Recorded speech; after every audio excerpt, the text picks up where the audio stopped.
Hello everybody and welcome back.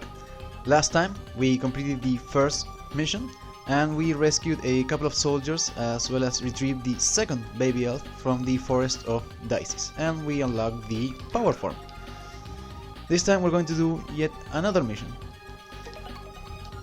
and in fact I'm not going to follow the order from left to right. The one that I really want to do is this one. In this mission, I would like you to see supplies. Currently we are moving a large amount of troops, but we are a little short on supplies. Therefore, we are thinking about assaulting an enemy transport and seizing their supplies. Will you help? Sure.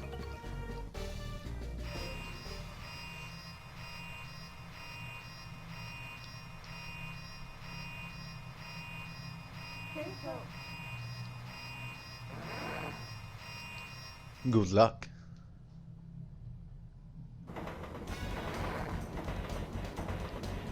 We confirm that there are supplies in this transport train. Watch out for obstructions and seize the train. Alright, here we are. So, right off the bat, we have a cyber elf right here.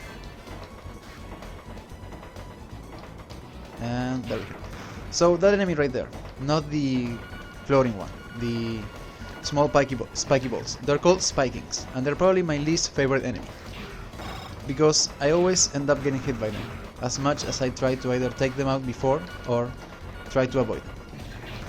Speaking of avoiding, we have another obstacle as we go over the train. As you saw, we have the signal lights, which go from yellow to red. Whenever we see the red signal light, then that is an indication that you have to either hide or jump, because you will be getting hit by the electric fence right there.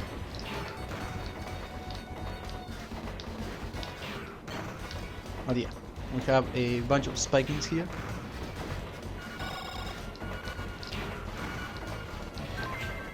And I happened to just climb as the barrier went by. Great. Wait, did it? No, damn it. So even though it doesn't look like it, if we actually hit the ground right there, it is an instant kill. So be careful about that. There we go. Also, if we walk on top of the cars right here, we have a bunch of pantheons, which I actually do want to kill, specifically with a dashing slash.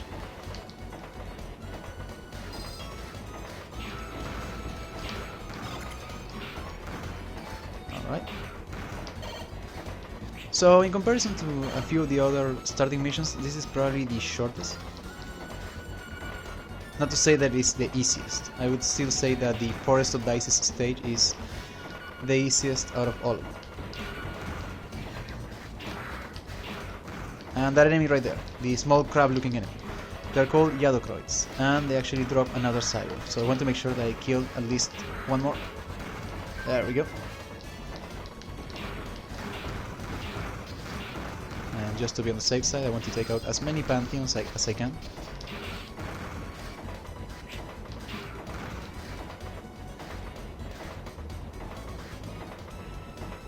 And right here, these are the supplies that we were told about.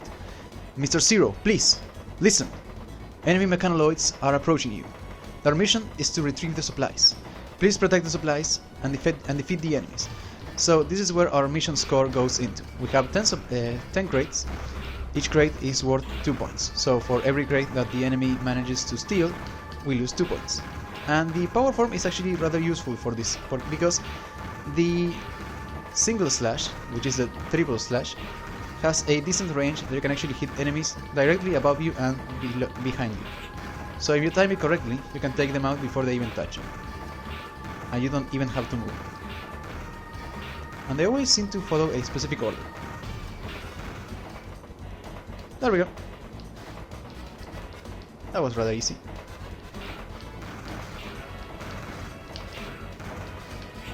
Come on.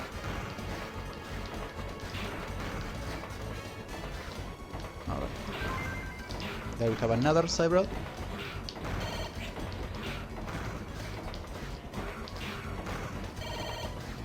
Alright.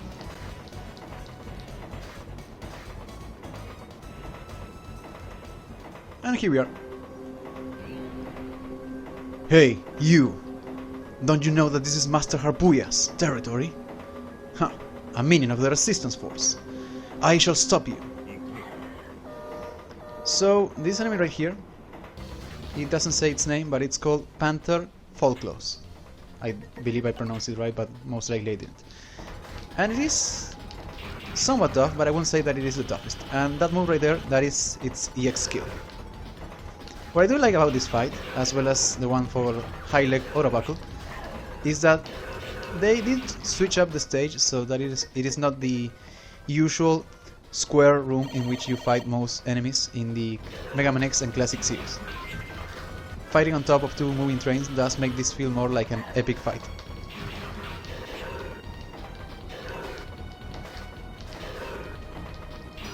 There we go. No! No! I can't believe this! Master Harpuya! I'm ashamed.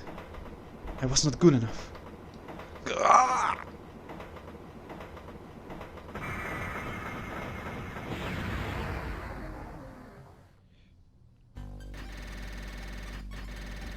Alright, let's see how we did.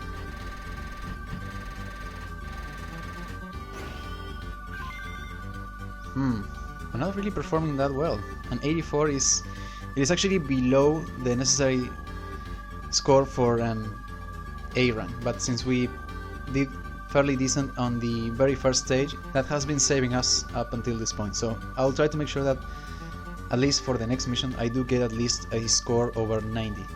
But anyways, we got the Thunder Chip, we captured the EX skill of, there we have, Panther Folklos, and a new form has awakened. The active form has become available.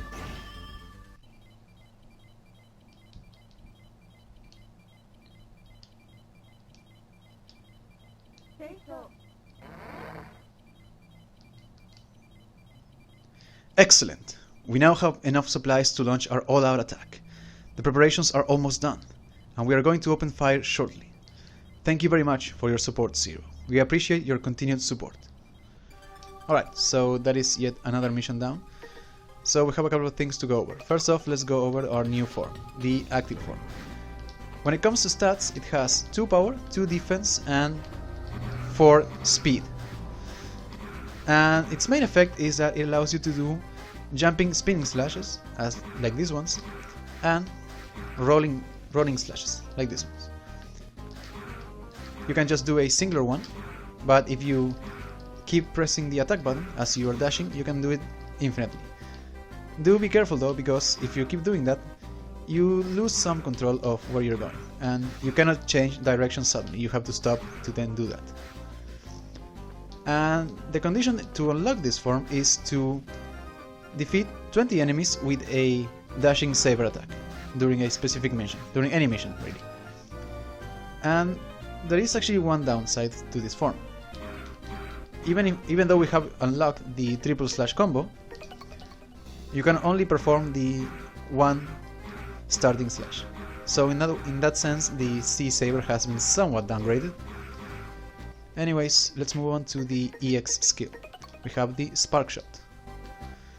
As is the case with most EX skills that are tied to an element, we have to equip the Thunder Chip first.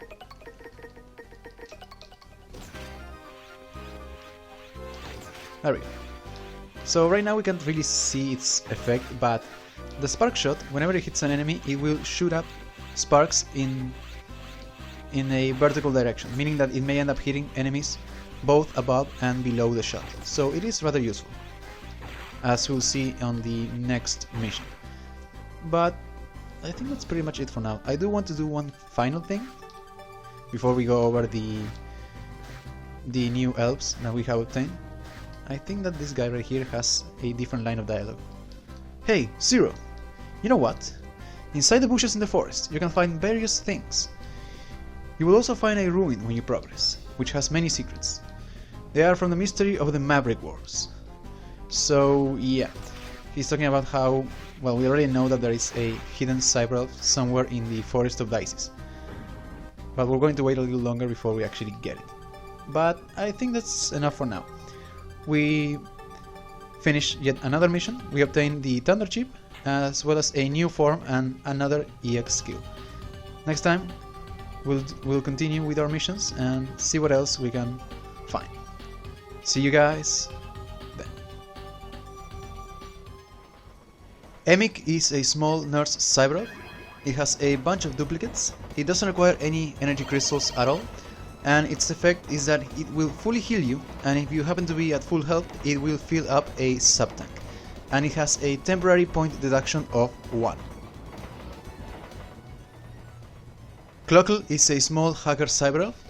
It has a bunch of duplicates. It requires no energy crystals at all, and its special effect makes it so your weapons charge faster for the duration of the stage, and it has a point deduction of 1, a temporary point deduction of 1.